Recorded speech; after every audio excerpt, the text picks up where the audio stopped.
Muy buenas noches. Como siempre estamos con vos tratando de llevarte algo interesante, algo que pueda llevarte a pensar, a reflexionar, a conocer. En este caso siempre tratamos de encontrar personas a las que uno puede sacarles el jugo. Al fin y al cabo, todos somos maestros o alumnos en algún momento de nuestras vidas. Y tenemos que tratar de las experiencias de los demás,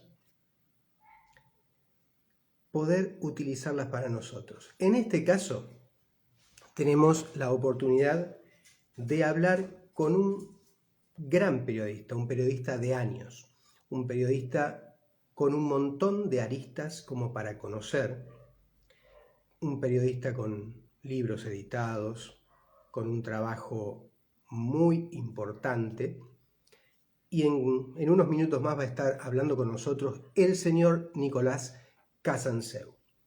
Nosotros, como siempre, te recomendamos, si querés escuchar la mejor música del mundo de todos los tiempos, www.vocesenlanoche.com, una locura que tiene más de 33 años de historia y que sigue acompañándote. Como cada noche, ¿para qué? Para llevarte no solo el entretenimiento, sino también la reflexión.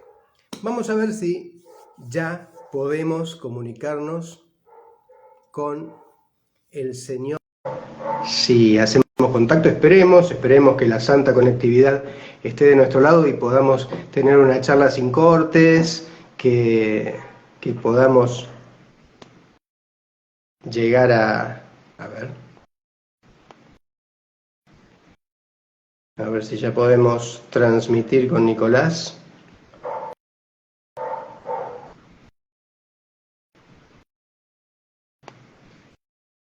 Veremos.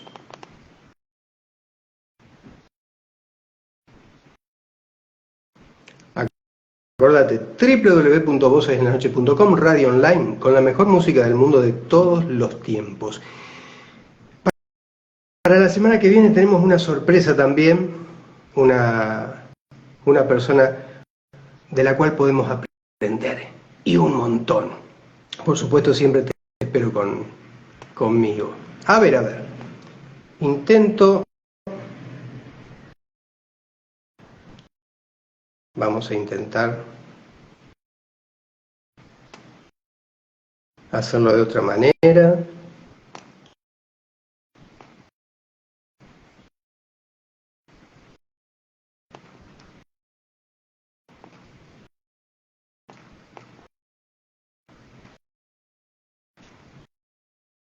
A ver.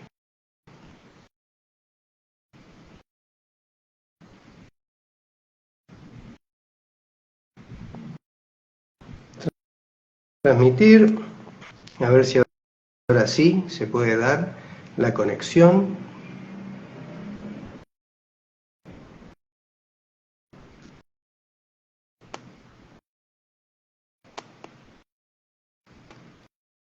No sé por qué no se puede dar. A ver, Nicolás, vamos a intentar de nuevo.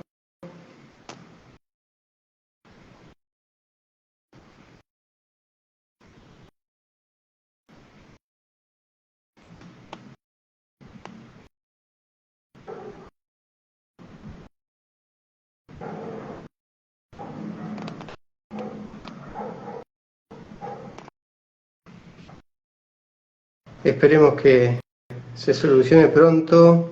Estamos ansiosos por lograr esta comunicación. A ver, vamos a enviar de nuevo.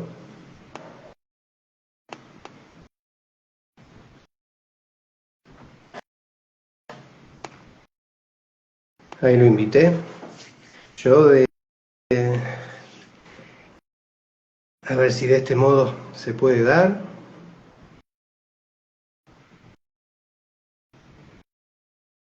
Es normal, esto le pasa a los vivos, diría mi viejo. No podemos.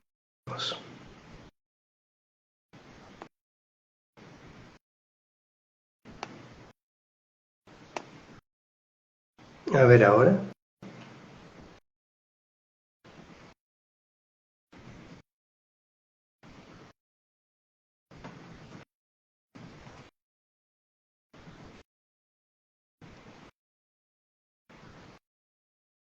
Sí, Nicolás, estoy aceptándote y no puedo.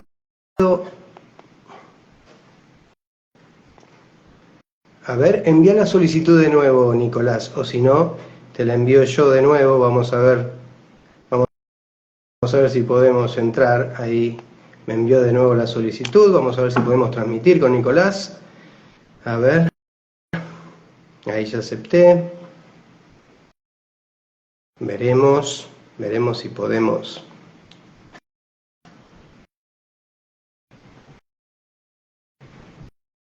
Estoy aceptando, pero queda sin efecto. A ver, ahora te lo voy a mandar de nuevo, Nicolás. A ver si podemos entrar de esa manera.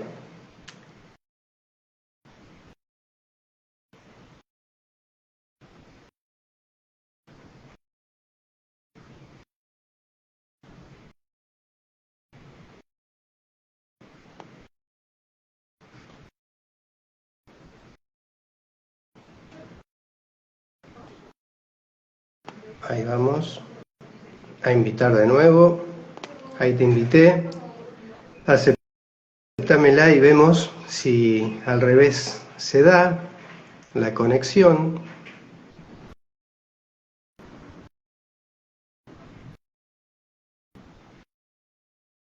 Hay algo que nos está impidiendo comunicarnos.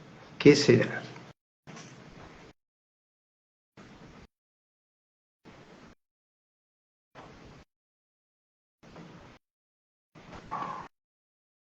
Bueno, esperamos un poquito.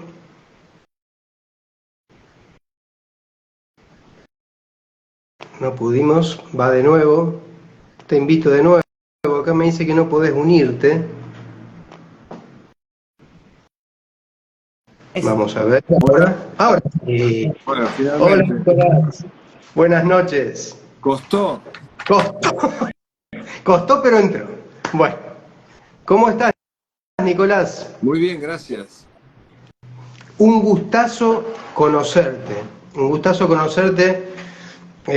Los que ya pintamos canas, recordamos algo muy importante que fue tu corresponsalía de guerra, pero hoy quiero conocerte como persona desde el inicio, desde ese Nicolás Casanseu que nació en Austria, ¿no? Hace unos años atrás. Sí, nací en Austria, pero de casualidad. Mis padres estaban de paso. En realidad no tengo ningún vínculo con Austria y ¿Ah? nos fuimos de ahí cuando yo tenía 5 meses. 5 meses. ¿Y cómo fue ese Nicolás Casanseu? ¿Cuál fue su ciudad, digamos, donde fue creciendo el niño Nicolás? ¿En qué familia? O sea, ¿dónde fue manchando todo eso que te llevó a ser el periodista que sos? Primero, cuando llegamos, vivimos en la ciudad de Buenos Aires, en Villaluro, en Segurola y Calderón. Y a los 5 años, mi papá había construido una casa en el conurbano, en el partido de Lomas de Zamora, y ahí viví hasta los 21. A los 21 me fui a Capital, me hice porteño, y desde hace 4 años abandoné mi porteñidad y vivo en San Lorenzo, provincia de Santa Fe. Ajá. Qué bien, qué lindo. ¿En qué barrio de San Lorenzo estás viviendo, Nicolás? Cerca de Puerto San Martín, cerquita de Puerto San Martín. Creo que se llama Mitre el barrio. Díaz Muy Vélez. bien. Díaz Vélez. Y bueno, más allá de eso, vamos al Nicolás de chico que jugaba en la calle, o en Lomas de Zamora, o ya en Capital. Ese niño Nicolás, ¿cuándo empezó a picarle la curiosidad? Porque justamente el periodista, primero que nada es curioso, primero que nada duda, primero que nada quiere conocer. ¿Cuándo empezó a picarte ese bichito? Siempre me gustó escribir. De chico escribía cuentitos, generalmente bélicos, y también Ah, escribí en un diarito del colegio, y así fue como desarrollé un interés muy especial por la literatura. Me devoraba clásicos y no clásicos, tenía pasión por la lectura, y todo eso poco a poco me fue llevando a primero colaborar en los suplementos literarios de La Nación, de Clarín.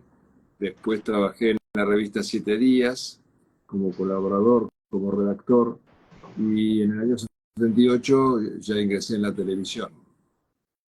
en el 78. ¿Y en qué programa empezaste? Tus primeras armas. En un programa llamado Video Show, que en ese año lo estaba conduciendo Andrés Percivale. Había aparecido la videocasetera, que le había puesto como nombre La Máquina de Mirar, que revolucionó la cobertura en los programas de televisión, porque hasta ese momento había que filmar con cámaras de cine, que era costoso, engorroso, caro, y ahora con un cassette se borraba, se volvía a grabar encima de lo mismo. Eso facilitó mucho y abarató los costos. Y además, en ese momento era una de las épocas del dólar barato en Argentina y se viajaba mucho por el exterior, en la época del famoso DM2. Entonces nosotros los periodistas viajábamos a lo loco por todo el mundo, lo que era apasionante. Claro. Y Video Show creo que salía por la tarde. Después estuviste en Mónica Presenta. Sí, no, salía a la noche el video show. Y sí, Ah, en el año 79 me pasé a la competencia, que era Mónica Presenta, que también se viajaba muchísimo. Lo que tenían esos dos programas, y me encantaba, es que prácticamente no tocaban política nacional. Siempre sentí aversión por la política nacional, la siento hasta el día de hoy. Y eran magazines. Nosotros hacíamos notas de color, entrevistábamos artistas, nos metíamos en alguna guerra, pero no hacíamos política nacional. claro, exacto. ¿Y cómo fue que justamente estando en 60 minutos, vos fuiste el elegido o vos elegiste esa situación como para ir de corresponsal de guerra al punto, al elegido allá en las Malvinas?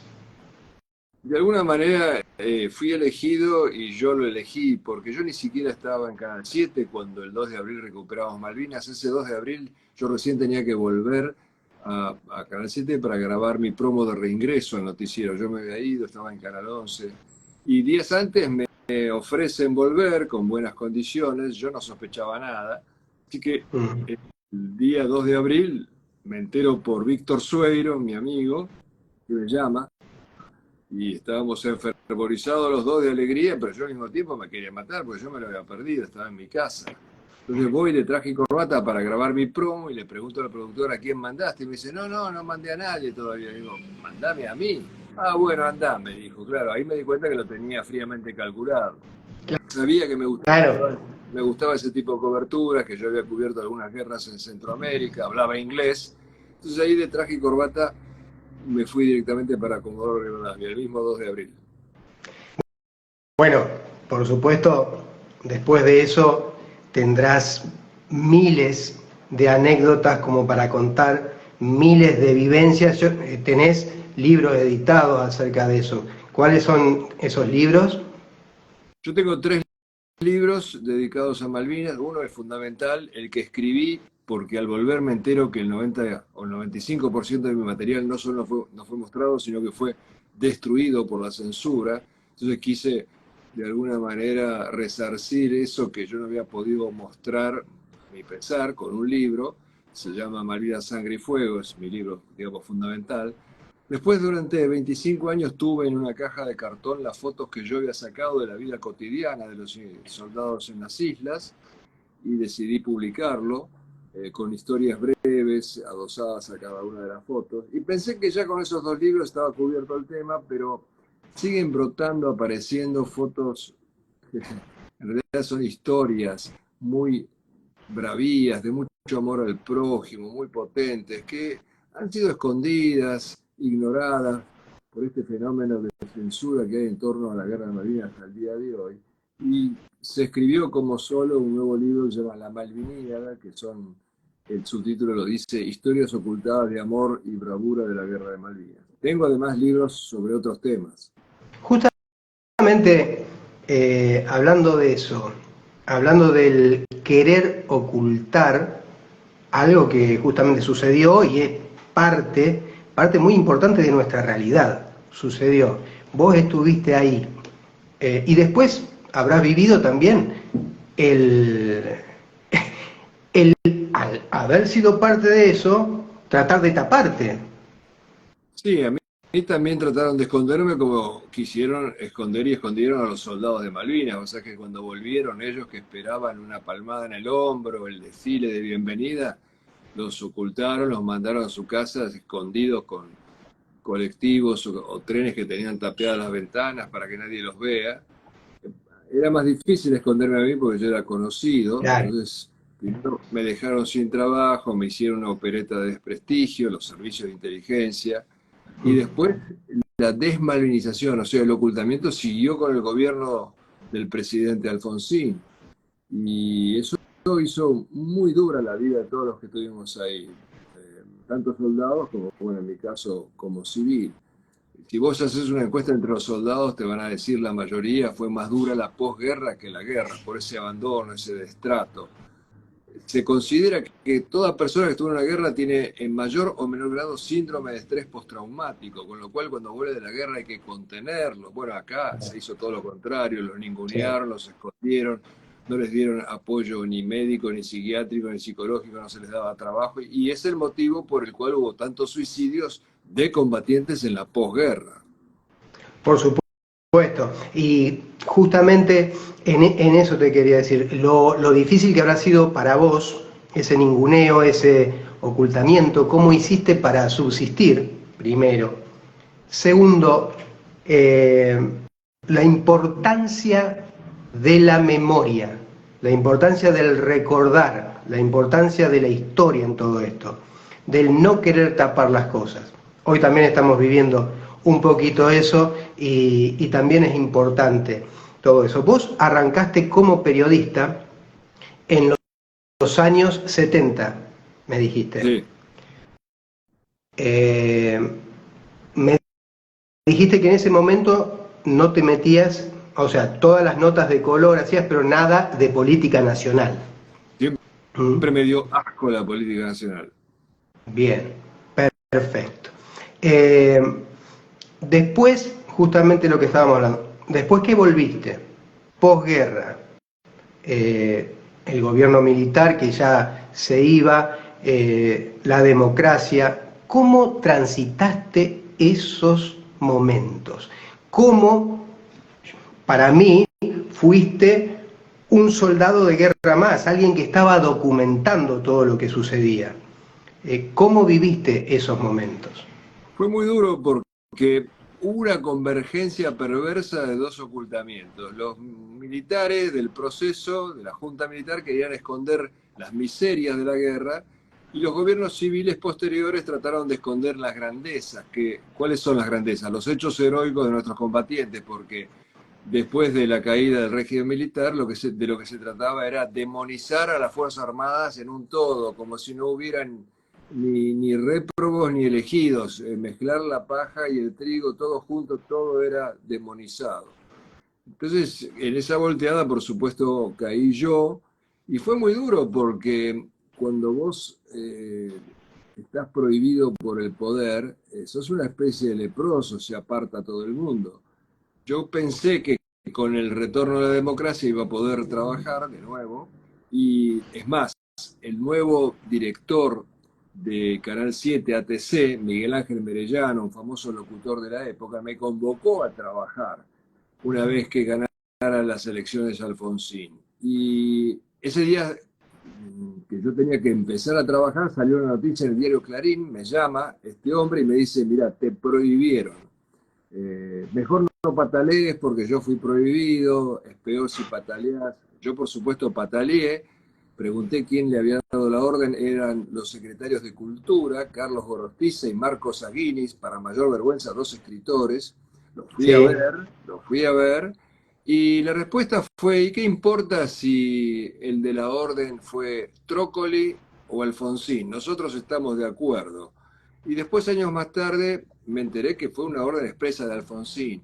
Y esto, para entenderlo, hay que contar una breve historia. Y es que muchas veces la pequeña historia explica la gran historia. Alfonsín había sido cadete del Liceo Militar en la misma camada con Galtieri, con Anaya y con Arguindegui.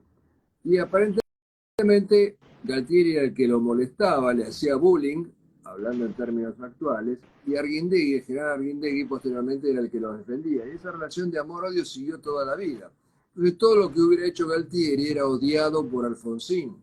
Y lo que hizo Arguindegui, que era nada menos que el ministro del Interior de Videla, no pasaba nada.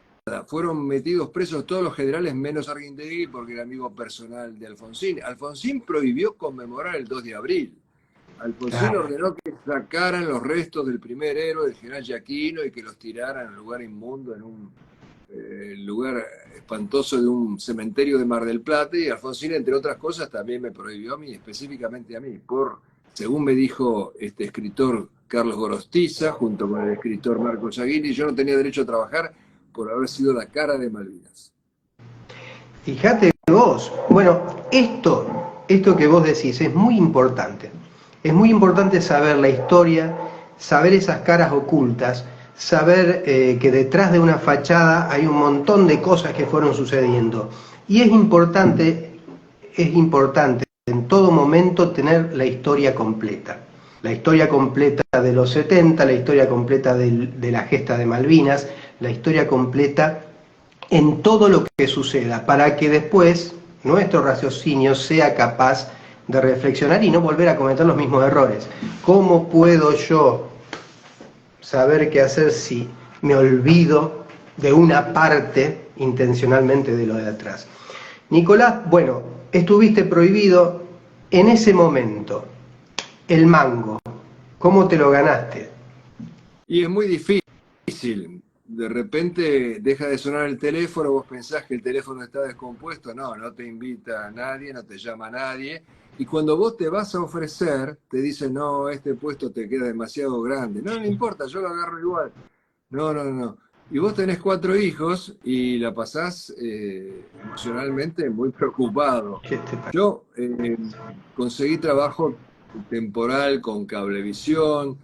Tuve mala suerte porque a Héctor Ricardo García le dieron un canal en ese momento y él convocó a todos los que Alfonsín había prohibido, pero después le quitaron el canal a Héctor Ricardo García. Fíjate vos que Alfonsín es el presidente que más personas prohibió de la televisión. Prohibió a Mirta Legrand, a Pink, a Tato Bores, a Bernardo Neustadt, a Hugo Moser.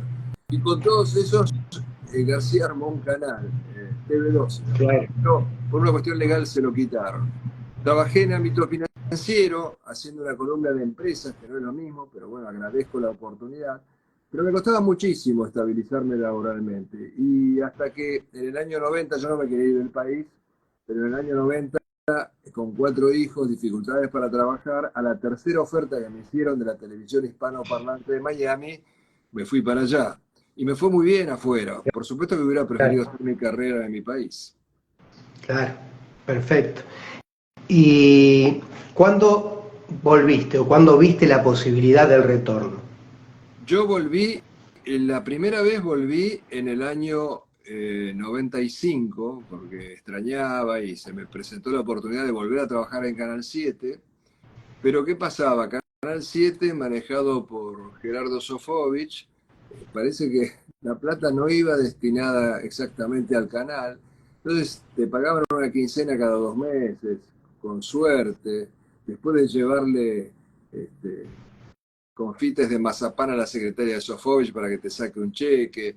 Y yo vivo de mi trabajo. Sí. Entonces aguanté bastante, aguanté 5 años de nuevo, no me quería ir, pero finalmente como no te pagaban el sueldo, además licuaban la deuda porque declararon la quiebra, entonces licuaron la deuda de los sueldos, esas cosas, esas mañas. Así que en el fines del año 99 me fui nuevamente a trabajar a Estados Unidos.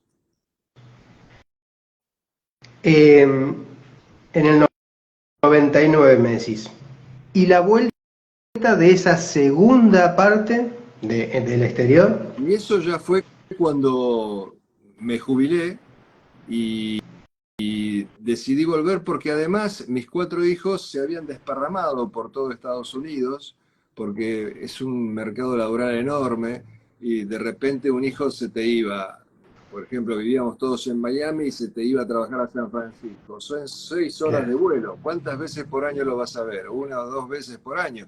Bueno, a Buenos Aires son 8 horas de vuelo, casi no hay diferencia. claro. Entonces ya, como se quedó solamente un hijo en Miami, tampoco ya estaba en la motivación de estar congregados todos juntos y además yo sentía que podía ser útil en mi país y volví por ese motivo, ¿no es cierto? Porque pienso que todavía puedo ser útil acá.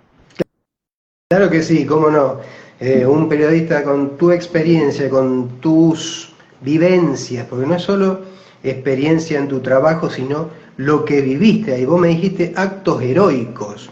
Vos viviste actos heroicos y supongo actos de una bajeza terrible, todo lo que se ve en la guerra. Vos viviste todo eso y es muy importante. Por eso me gusta que nombres tus libros, porque creo que en ellos nombrás todo eso. Nicolás hoy, el Nicolás de hoy, ¿qué está haciendo? Tengo un canal de YouTube que estoy muy entusiasmado con él porque estoy justamente entrevistando a estos héroes de Malvinas desconocidos antes de que ellos y yo nos tomemos el tren de las 2:10 a Yuma, que por ahí Claro. puede faltar poco o no, pero hay que apurarse por las dudas. Y me llena de satisfacción porque de repente, no siempre, pero de repente entrevistás, por ejemplo, a un piloto como Isaac, que es uno de los que atacó el portaaviones Invencible y tenés 1.600.000 vistas, con lo cual te ¿Qué, das cuenta que la gente tiene interés en esas historias. qué te Y, parece? y bueno, eso me da, al ver que hay interés, me acicatea para seguir registrando este tipo de historias. Tengo además Yo- la costumbre de aceptar las invitaciones que me dan a dar charlas sobre Malvinas, generalmente, que mm, las digo de distintas partes del país, ah, y tengo el sí fácil, voy a dar charlas ahí. Estoy trabajando en otros libros. Tengo un periódico en idioma ruso que lo llevo desde hace muchísimos años, así que estoy bastante atareado. Bien, Nicolás, claro, vos me estás hablando de tu canal de YouTube que realmente debe ser visitado por un montón de gente porque nos hicieron creer que las minorías son las mayorías y las mayorías son las minorías, porque es como que los medios de comunicación o que las redes lo son todo. Y hay muchísima gente que, que te apoya a vos en esto, que apoya y realmente respeta con todo lo que eso significa a los héroes de Malvinas, en este caso. Hay muchísima gente que todo ese ocultamiento o ese ninguneo no sirvió como para aplacar ese amor que hay en la gente para con estos héroes, para con esta gesta. En el caso tuyo, como yo te digo, yo supongo que vos sos considerado por el Estado como un veterano de guerra también. ¿No es Bueno, así? en realidad es así porque en el año 86, justamente durante el gobierno de Alfonsín, el Congreso emitió 2 leyes que equiparaban a los civiles que estuvimos en Malvinas con los soldados combatientes, con los soldados conscriptos. Tengo el diploma del Congreso Nacional que así lo atestigua. Bien, o sea que bueno, yo también, yo consideraría lo mismo, estuviste ahí, estuviste en ese punto.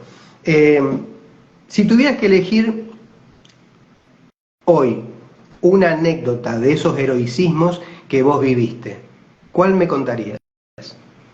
Sin dudar las proezas de nuestros pilotos que llenaron de admiración al mundo entero en ese momento y que a mí me impedían dormir durante la guerra. Yo no podía creer el heroísmo con el que actuaban, la pericia. Vos sabés que atacaban en la mayoría de los casos con aviones obsoletos modelo 50, atacaban una flota modelo 80 y suplían esos 30 años de diferencia tecnológica con pericia y con coraje y con mística.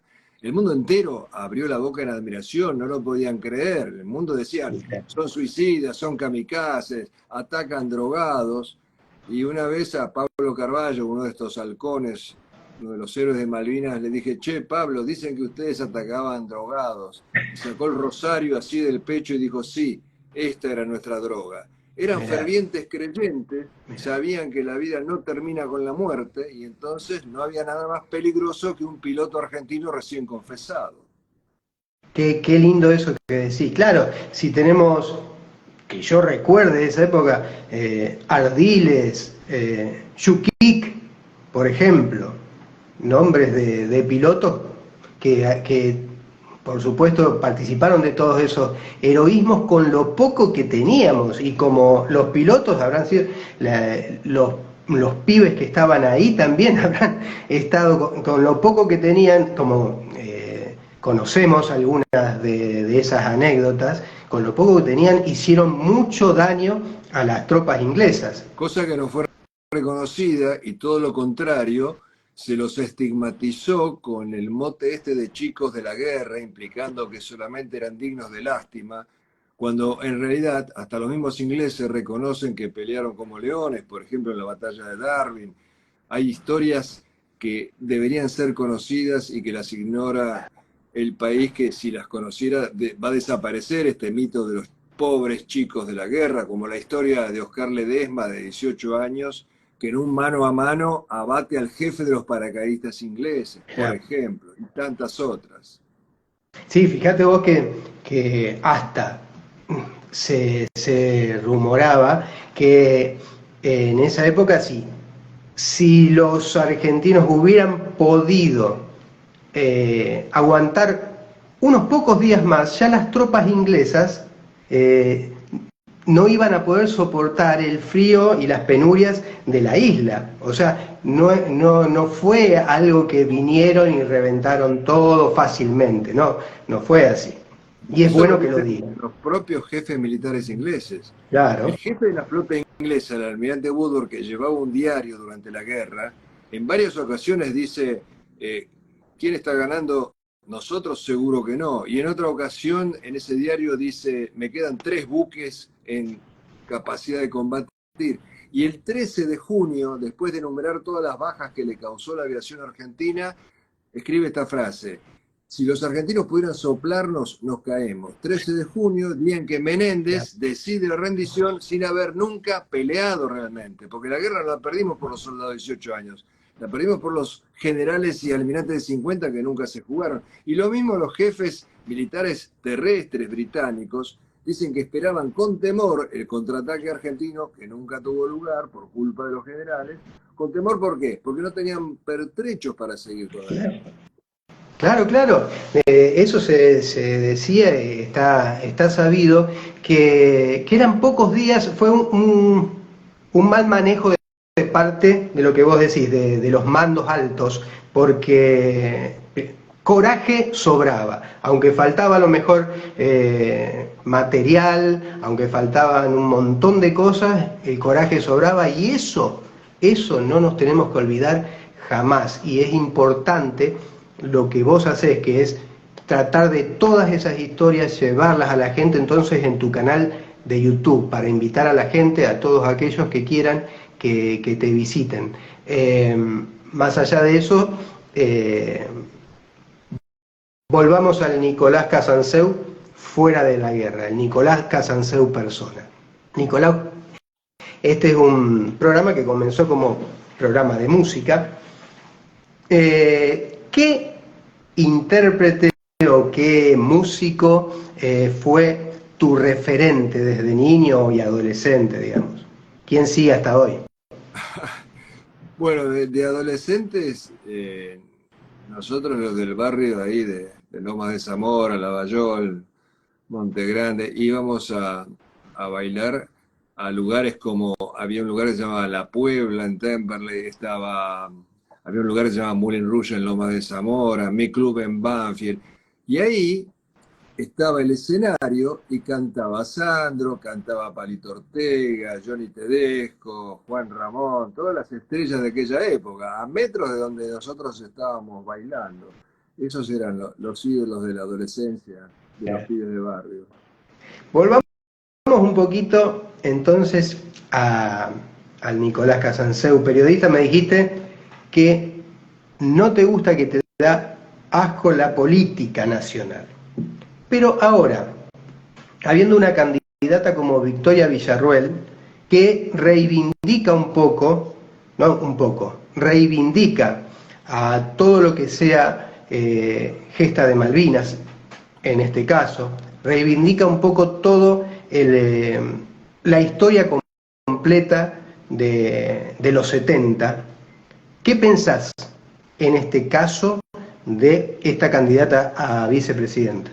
La verdad que es un milagro que ella haya llegado a donde ha llegado. No se puede calificar de otra manera, porque es una rara avis, no tiene nada que ver con ningún tipo de político argentino. Tiene unas agallas increíbles, una de las mujeres más valientes que he conocido en mi vida, porque la conoce el gran público ahora que es candidata, pero durante 20 años ella luchó por la verdad histórica de los años 70, la verdad histórica completa. Fue permanentemente amenazada, avasallada, se enfrentó con el régimen gobernante sola, nunca se dio un palmo y sigue siendo la misma persona valiente, capaz, patriota. La verdad que yo hubiera deseado que fuera ella la candidata a presidente. ¿Y quién te dice que no lo sea algún día? Porque un ¿Por qué no? analista tan prestigioso y me parece perspicaz como Andrés Malamud ya lo ha dicho, que él la ve como futura presidenta en Argentina en algún momento. Desde ya tiene toda mi admiración. Bien, eh, o sea que Victoria Villarruel, bueno, es como que va, según los dichos del propio Javier Milei, va a ser la encargada de reorganizar todo lo que sea el tema de seguridad nacional. Algo que cualquiera de nosotros, eh, seres humanos pensantes y observadores, como que hubo un, una constante de ir rebajando todo lo que tenga que ver con las Fuerzas Armadas. En todo sentido, como que se le fue quitando no solamente espacios, armamentos, personal bueno, todo eso, más allá de lo que sea la historia.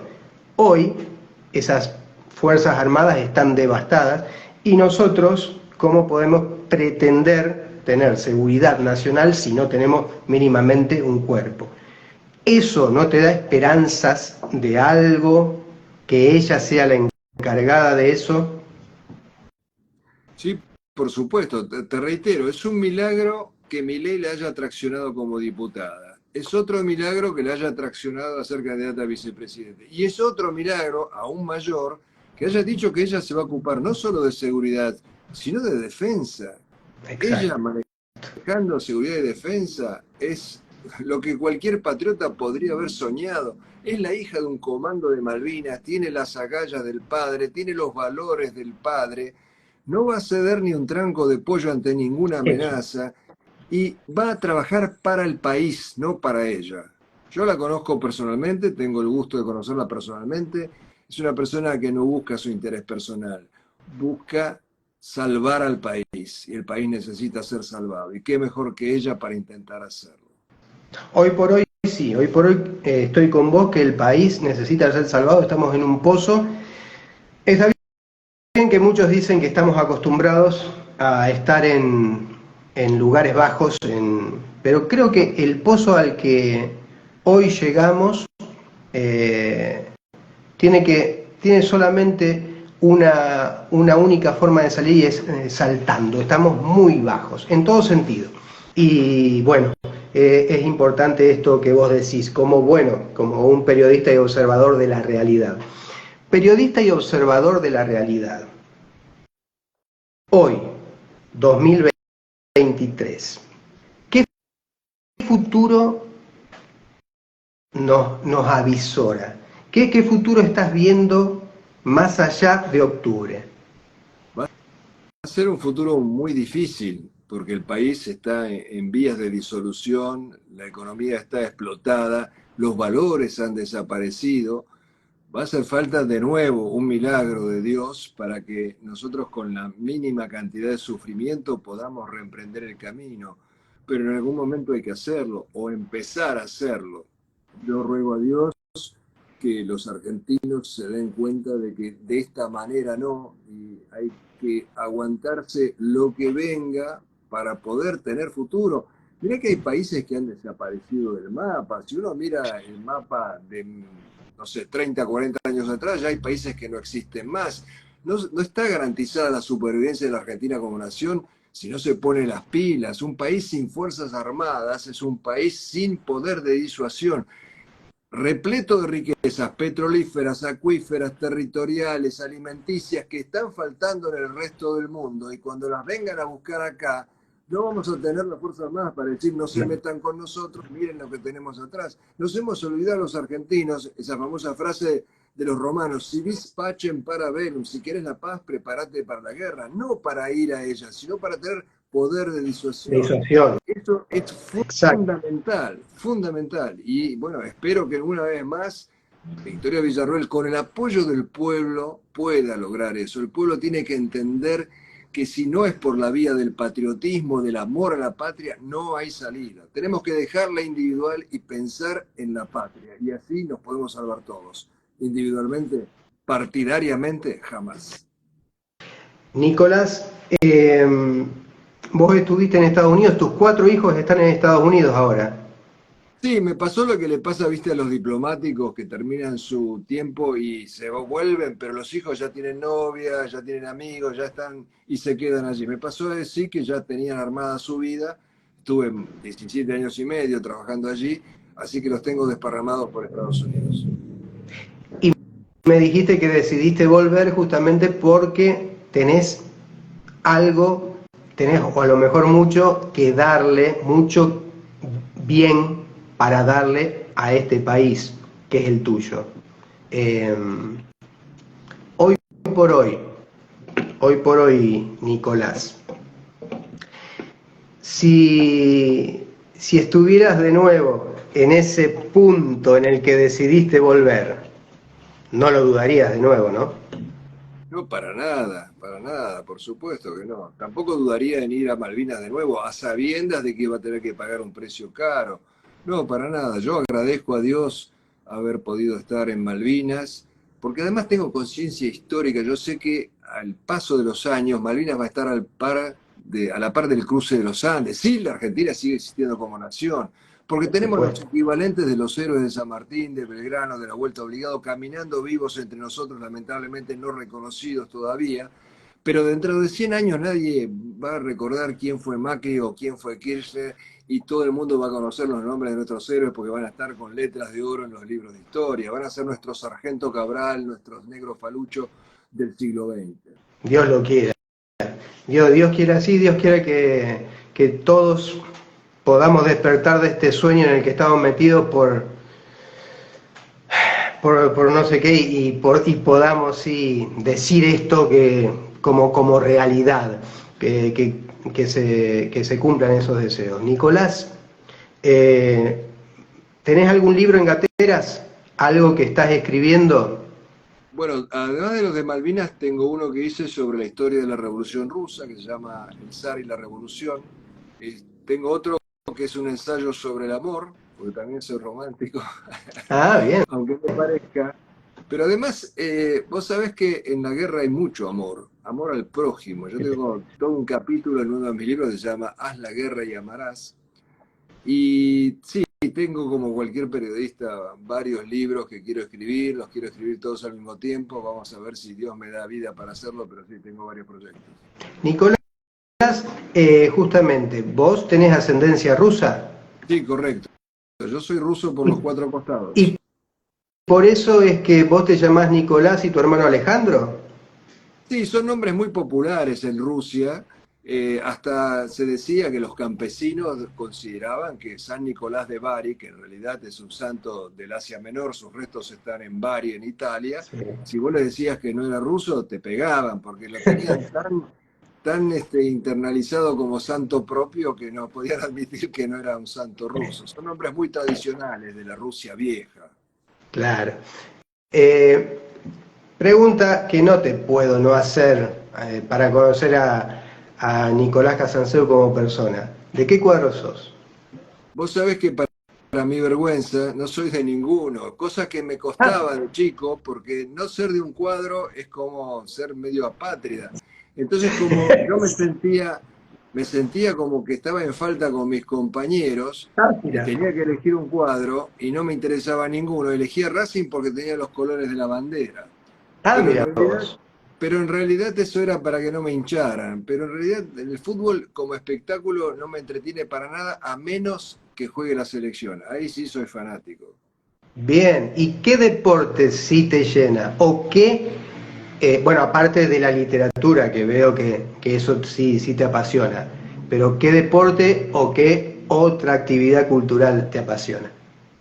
Mira, nunca he sido fanático del deporte como espectáculo. Me gustó en su momento jugarlo, jugué un poco al vóley, hice natación, pero como espectáculo me parece medio aburrido, excepto el mundial, que es apasionante, pero ahí entra a jugar otra categoría, ¿no? La del patriotismo, de alguna manera, el patriotismo Sí. futbolero, pero patriotismo al fin.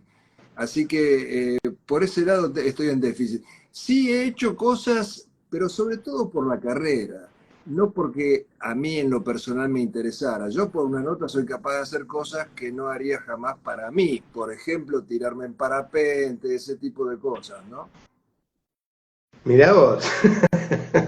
Yo ni loco, ni por una nota. Así que lo hiciste. Sí, sí, lo hice acá, lo hice en Estados Unidos.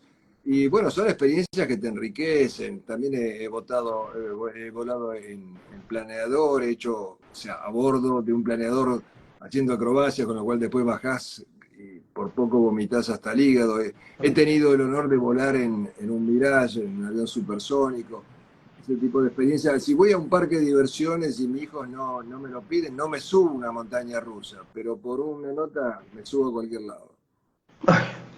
Muy bien. Bueno, Nicolás, muchísimas gracias por haber tenido el honor de hablar con vos.